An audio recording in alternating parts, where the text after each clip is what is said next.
welcome to the deep dive. Today, we're plunging headfirst into something pretty surprising in crypto. Tattoos. Yeah, tattoos, actual ink. It's maybe not the first thing people think about with digital assets. Exactly. But these aren't just, random designs. We're talking permanent expressions, belief, identity, even ideology etched right onto skin. And we've seen Bitcoin logos, sure, and Ethereum symbols, but also, really complex QR codes you can scan. And full wallet addresses, too, which is quite something. It really is. Such a commitment, isn't it? So that's our mission today, figuring out why someone takes this intangible digital thing and makes it this very physical, permanent, personal statement. Well, what's really interesting there is the paradox. Crypto often champions decentralization, maybe even being anonymous or pseudonymous. Yeah, definitely. But a tattoo? That's about as centralized and permanent on you, the individual, as it gets. It's not just art, it's a declaration. You can't really censor it easily. The declaration. Okay. But couldn't some of it just be, a trend? Is everyone with a Bitcoin logo deeply ideological? Or some of it maybe just excitement, hype? That's fair. It's probably a mix. We looked into some research, even a sociological study, and it does point strongly towards identity, a kind of tribalism. Tribalism. Yeah, it's like joining a club, but a very visible one. One source called it war paint in the battle against legacy finance. War paint. I like that. It says, I'm part of this movement, this revolution against the old ways. It's a badge. It's showing you belong to this counterculture. Okay, that makes sense. That revolutionary spirit.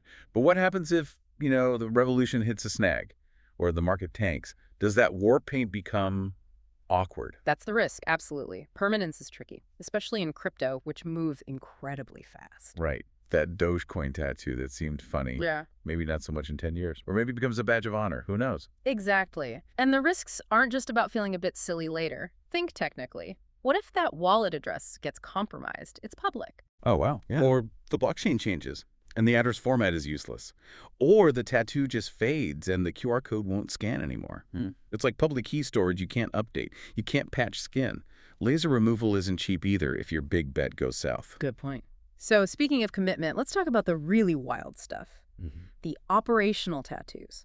Not just symbols, but actual scannable QR codes linked to wallets. Yeah, that takes it to another level. It moves past just saying something into actually doing something. Functionality. How so? Well, we found stories of people using them for tips or just as social experiments, really. Seeing how people react. Sure. One researcher pointed out how they become this literal connection point between the digital economy and face-to-face interaction. A physical interface. Exactly. It raises all sorts of questions about privacy and security, like you said. But it also shows this almost audacious faith in the tech. They're literally putting their skin in the game. Wow. It's not just code, it's culture then. Not just investing, but really living the belief. That seems to be the core of it for many. So, thinking about all this, maybe next time you see someone with a crypto tattoo, you shouldn't just think maxi, a maximalist. No, just jump to conclusions. Maybe think of them more like a philosopher. Yeah. Or a rebel, someone carrying their proof of belief right there on their skin, physically validating what they hold true. Yeah, these tattoos are stories. They're etched in ink, sure, but they're about people who really believed in this decentralized idea, maybe before it was cool or widely accepted.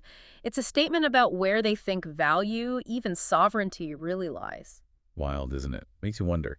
In our digital age, what other big ideas, what other intangible beliefs might people start anchoring to themselves permanently?